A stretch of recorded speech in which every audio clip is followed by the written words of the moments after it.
Hey kiddos, we are reading some more chapters from The Wild Robot today. Chapter 59 is titled The Spring. Dripping water, flowing water, splashing water. Winter's blanket of snow and ice was finally beginning to melt. White was fading away to expose the grays and browns that had been hidden beneath. Little green buds were appearing all over. Crowds of bright flowers were rising up from the dirt, and soon the island would be bursting with rich scents and colors. At long last, it was spring. The lodgers returned to their own homes. The hibernators emerged from their secret places. Roz roamed across the island and checked in with the beavers and the bears and all the friends she'd missed. Then the robot went home to work in her garden. After the bitterest winter anyone could recall, life was slowly returning to normal. However, it was a quiet spring. There were fewer insects buzzing, fewer birds singing, fewer rodents rustling. Many creatures had frozen to death over the winter, and as the last of the snow melted away, their corpses were slowly revealed. The wilderness really can be ugly sometimes, but from that ugliness came beauty. You see, these poor dead creatures returned to the earth. Their bodies nourished the soil, and they helped create the most dazzling spring bloom the island had ever known. Chapter 60 is called The Fish. Help, help, he's got my tail! Paddler was splashing and screaming in the pond. Mr. and Mrs. Beaver were nowhere to be seen, so Roz picked up a fallen tree branch and stomped into the shallows. Grab onto this, she said as she reached out to the branch. Paddler grabbed it with his big teeth, and the robot lifted him up out of the water. And there, hanging from the young beaver's tail, was Rockmouth, the grumpy old pike. In one quick movement, Roz pulled in the branch and gripped the fish with her two hands. Paddler flopped into the water, where his parents suddenly appeared. What is wrong with you, Rockmouth? Mrs. Beaver dragged her son away. You've always been a nuisance, but this time you've gone too far. Do us all a favor, Roz, and toss him to the vultures. I cannot do that, said the robot, but I might be able to help. Roz placed Rockmouth in a deep puddle near the pond where he couldn't swim away. Then she waited for the fish to explain himself.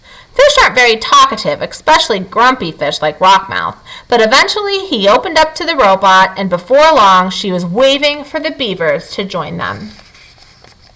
Rockmouth used to live in the river, said Roz as the beavers shuffled over, but you trapped him here when you built your dam. He's been angry about it ever since. That doesn't give him the right to attack my son, hollered Mr. Beaver. It most certainly does not, hollered Mrs. Beaver. I'd be upset too, said Paddler softly. I'd hate to be kept away from my home, Mr. Rockmouth. You should have said something sooner. The fish looked up from the puddle with a frustrated expression that meant, I tried, but no one was listening. Well, the situation had to be remedied, and you can guess who rose to the occasion. Roz was determined to get Rockmouth back to his home. After she explored the nearby waters, it became clear that she would have to carry the pike through the forest and across the great meadow to the nearest bend in the river. I need a large container, said Roz to the beavers, something I can fill with water so Rockmouth can breathe while I carry him home.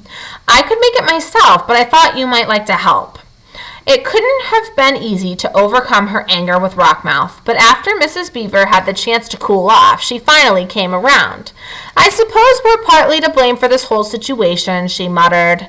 Then the beavers did the right thing, and together they carved out a wooden barrel for the fish.